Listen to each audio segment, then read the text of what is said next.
evening, everyone, and welcome to the Beer Board meeting of the City of Franklin for November the 8th. I'll do a roll call, a vote. Alderman Potts, how do you vote? Present. Alderman Hanson, how do you vote? Present. And the chair votes present. Second item on the agenda is approval of minutes. Hope everyone's had a chance to read those. Any corrections, deletions, or anything on those? If not, I'll entertain a motion. So moved. Proper motion, is there a second? Second? Alderman Potts, how do you vote? Yes. Alderman Hanson, how do you vote? Yes. And the chair votes yes. New business. Item 2, consideration of application of Factory Bar Partners LLC, DBA Factory Bar Partners LLC, 230 Franklin Road, Franklin, Tennessee, 37064. Alan Arenda, managing agent for on-premise consumption. Gentlemen, you're up. Jessica? Yes, so tonight for Factory Bar Partners, we have Curtis Harrington, who's the counsel for the applicant, and Benton Smothers, who's the vice president of Holiday Properties. So they're here to tell you a little bit about their application and answer any questions you have. Sure. Curtis Harrington.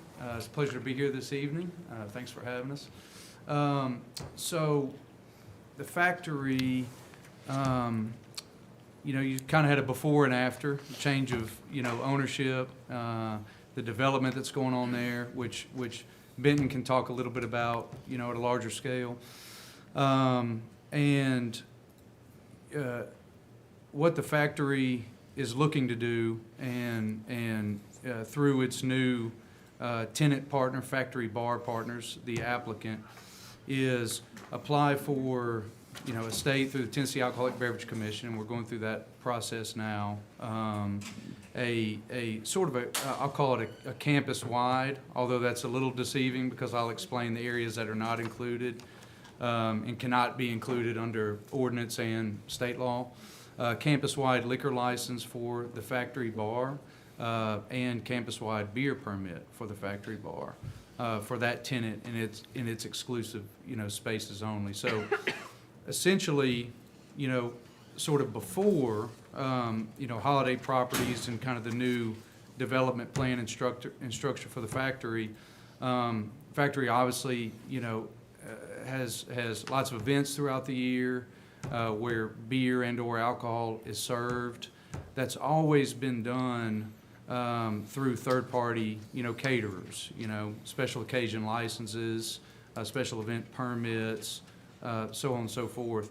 And so what the new tenant, Factory Bar, is looking to do is, to offer 365, day operation and service of beer and alcohol at one, we'll call it anchor, bar location,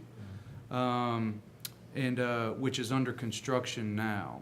And Benton can talk a little bit about the timeline of the rollout and the new expansion there at the factory of the new retail areas. And so what is in existence now in preparation for the holiday season is a permanent bar that will be in effect until the construction of the new bar is complete.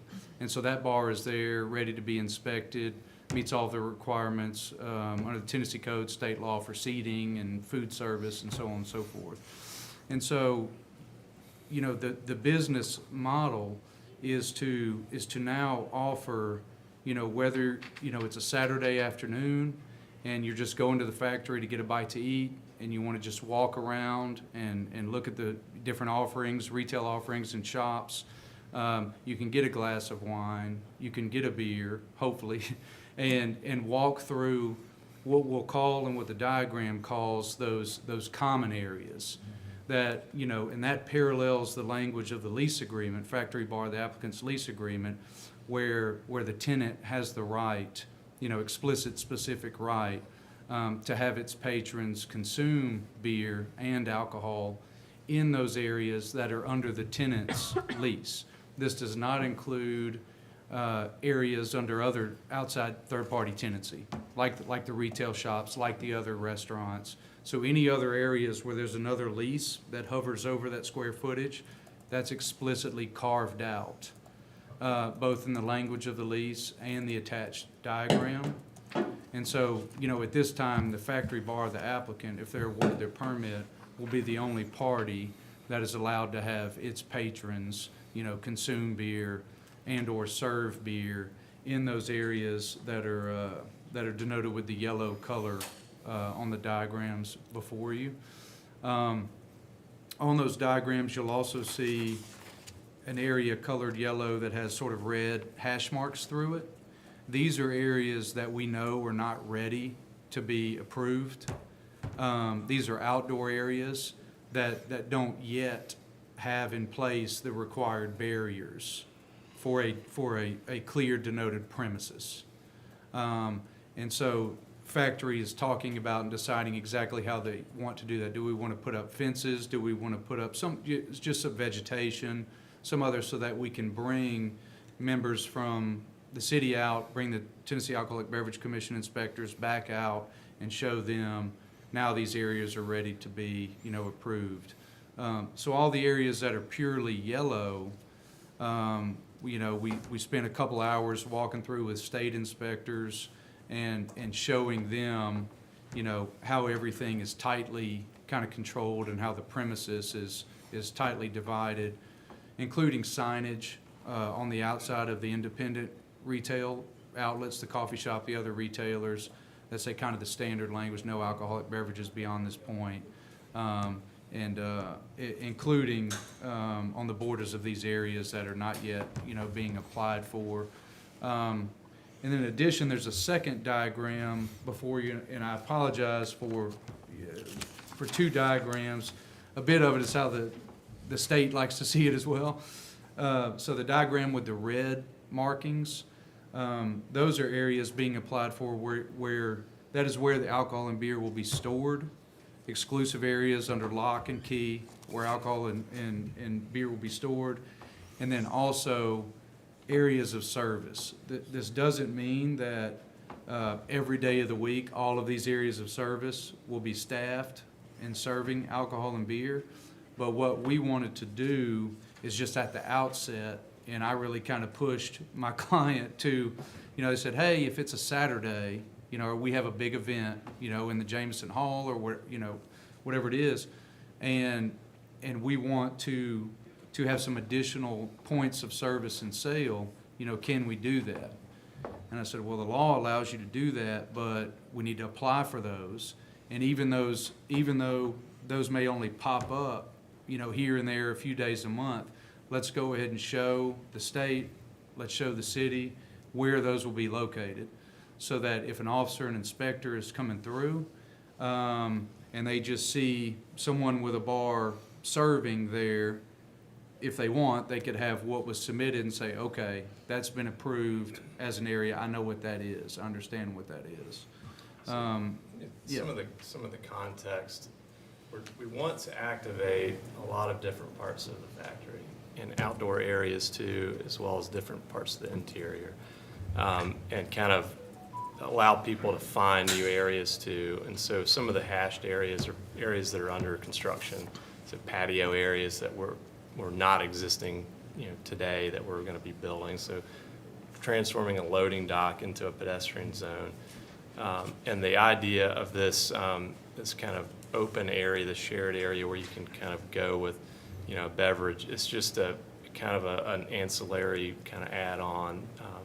You can have, if you've got, around Christmas time, carolers in the Grand Hall and that monumental stair, you could have, people could enjoy that. They could have a dinner and, they can take their glass of wine in a plastic cup and go enjoy the event. And so that kind of stuff is happening around the whole site is how we see it. So anyway. Yeah. Are there any, I know I've been rambling, are there any questions now, or would you like me to continue to fill in the? I would like staff, either one of you have any comments on this? I don't know that I've, in the few weeks and months that I've been on the beer board, I don't know I've seen anything quite like this right here. And certainly you've got 6 different mobile bar locations, possibly. So you would never have more than 6.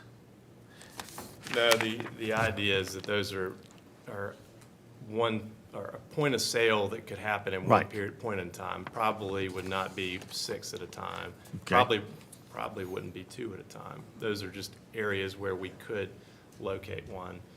There's one, you know, at a outdoor area behind Mojo's, for example. That's a common park area, you know, common area park that we own. You know, we might want to have something, an event out there, or have, and there could be live music out there, or it's a nice day and Studio 10, you know, has a production in Jameson Hall, and there's an intermission. You know, maybe we have an outdoor bar under the string lights, you know, that kind of stuff. It's just different ways to activate different areas to, you know, for the enjoyment of people coming to visit. Any other questions? I do. Yes. I actually see this as something more like along the lines of a hotel like Gaylord Opryland or something that's entertainment and where people tend to walk around and lots of different things to catch their visual stimulation, but yet it's still very contained. So I do understand your concept. I don't have any problem with it, and I do see it being successful, and I think I feel a little bit more confident about it, that it's one person, one vendor, the owner of the facility controlling the alcohol consumption at multiple points other than just in-restaurant consumption. I don't have any problem with that. It's interesting you mention a hotel, you know, because hotels, at least on the alcohol side, through the TABC, have a special type of license, you know, where this sort of models that, you know, in a way that, you know, is allowed and has been, you know, exercised kind of. How many times have you been in a hotel, you grab a drink at the bar, you wander off with your drink, you come back later with it, but you're still within the hotel Yeah. or run up to Right. your room, but that's kind of the process Yep. that I see going on here, and you're creating a great deal of excitement for the audience listening of the things that are going to happen within this Yeah. space as well. And It's I a can visualize defined, that. and it was interesting on the day of our, was it 3 weeks ago now, on the day of our state inspection, our officer, she's kind of new, you know, on the job, and so I think she had only seen to date traditional bars and restaurants, you know, and she just kind of started with bars and restaurants.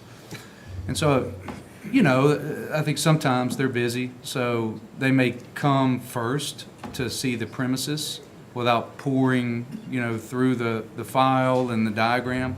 So she gets there and she's like, well, where's the bar or restaurant? It's like, well, okay, we're gonna walk through it. It's gonna take a while, you know? But, so it's a defined premise, you know, which we know we must have. It's just a larger one, you know? Similar to the hotel Right. concept, you know? That's a good analogy, so. Alderman Potts? Yes, sir. Thank you, Mr. Chair. So I do have a couple of questions, and I've actually have very, very close family friends that helped to design the entire Opry Mills area. Oh, wow. So I'm familiar with what you're looking to do here. You know, but I want to ask some questions for the public so they can be reassured, as you guys have already talked about some signage and things like that. So one of the things that I was thinking about is, and this is beyond just this beverage piece, but security and having young people and having purchase points. Obviously, you're going to have to do your IDing, but are you guys going to, will it be event-specific if you go to wristbands or stamps, or is it strictly going to be ID as you're moving throughout the entire You want to complex? address ID Well, checks? yeah, I know, obviously ID checks is, you know, the most basic, and you've got the policy, and as we're, you know, hiring our folks that are managing this, one of the key points is check, you know, just, you gotta check them all, right? But, you know, as far as wristbands, I don't know if I know the rules on that or not. I mean, the idea about the open container is that you could flow around the campus with it, right? Yeah, Without- if there were others, yeah. Yeah, it has to have a, But you know, point of origin or something on it. I think, you know, what we discussed is, because even though it may get busy in there if there's an event at Jameson Hall, or, you know, it won't be like a pilgrimage fest, you know, sort of, you know? Right. And so just simply ID, You know, at every, even though bars and restaurants, you know, by law don't have to ID every single, you know, patron, like like a retail, you know, package store does, I believe it's a good practice. And I advise all of my, you know, bar and restaurant clients to do that. So you probably won't have, if somebody's going from Jameson Hall and they're at the event, and they want to carry their beverage out from that event and start walking through the factory area, that would be acceptable in this? Right. The only time it potentially, you know, wouldn't be, would be the rare, and I think it'd be extremely rare because it would be sort of the antithesis of this new development rollout, which is for alcohol to be purchased through this applicant, right, for events.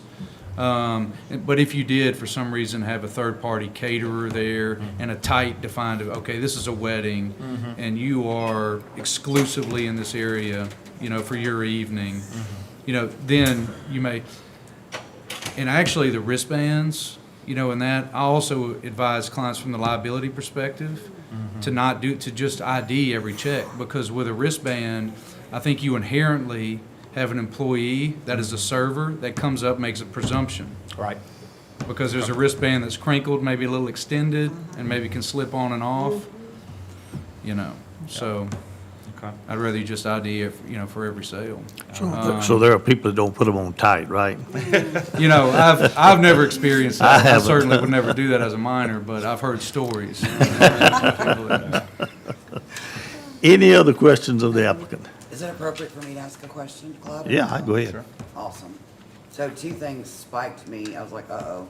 So, you said that the tenants will not have the same opportunity, is what I gathered. So clarify that for me. So if you're at Mojo's, you are not allowed to leave Mojo's with their alcohol. Is that what you're That was actually saying? one of my follow-up questions as well. Want me to address that? Yeah. So there's a statute that I think was enacted, and I may have been the first to use this in Nashville with the Nashville Beer Board. It was enacted maybe 2019, 2017. That's Anyway, good. doesn't matter, but Yeah. there's a state law that says for beer and alcohol, you can apply for and essentially have the right for what is called a combination premises. Yes, off-site and on-site. Well, yeah, and so that was sort of designed for development where you have, let's just say to make it easy, you have an area in the round, or maybe where there's a stage and there'll be live performances.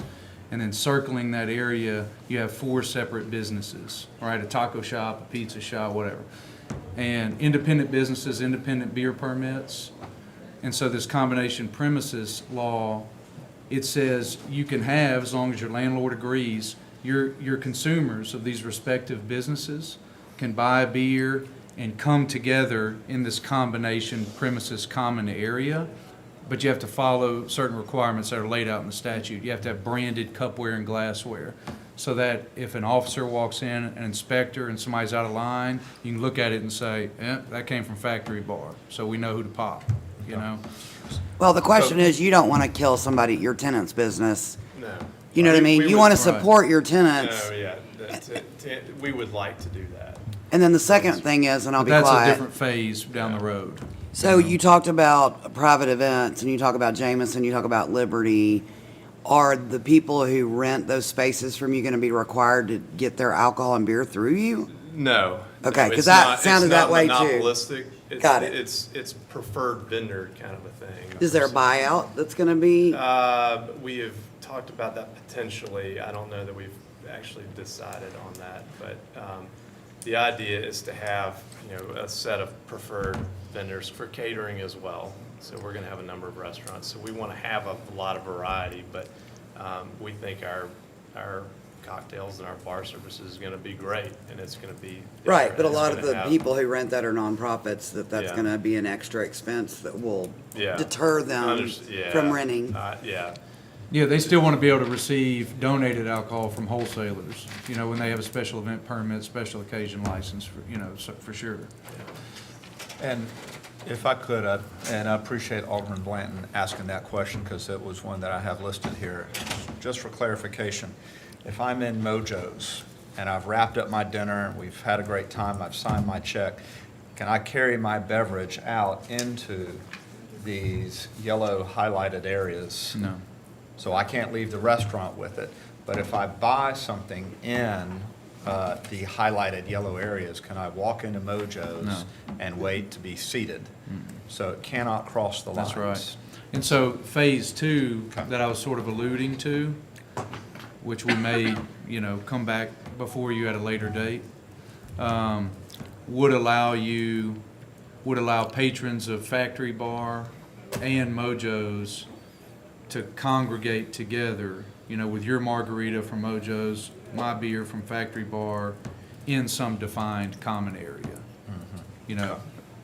But But that's not for today. yeah. And that, yeah, and I know that there's kind of a process that we're taking, and that's why Curtis is here. That is our intent, is to do that. So it is more, egalitarian. We don't want to be the only, place that can do that. We want this is all about, rising tide, lifts all boats. We're not trying to be the one bar that gets to do everything. We want everybody to do that. So. Are y'all Thank you. familiar with, like Fifth and Broad, in that downtown, that's different. They had their own legislation to do some different things behind the scenes, but at least front facing, sort of free flow that way, So, And I would like to say, if I may, that we, law department, we are reviewing the change in the state statute to see if that is something that we can do under the existing wording of our ordinance, or if we need some amendments, and we can come back later and talk about that more to you all at a later date. Any other questions? If not, I'll entertain a motion. Motion to approve? Proper motion, or a second? Second? Let's do a roll call vote. Alderman Potts, how do you vote? Yes. Alderman Hanson, how do you vote? Yes. And the chair votes yes. You have been approved. thank you all, appreciate it.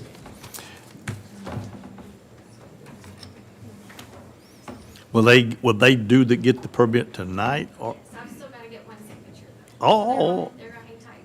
Okay. Let's go to item 3, consideration of application of 10 Greenland Conservancy, DBA Holiday Spirits, the factory at Franklin, 230 Franklin Road, Franklin, Tennessee. Alice Hudson, managing agent for special event date and hours, December the 2nd, 2022, 6 p.m. to 9 p.m. Good afternoon.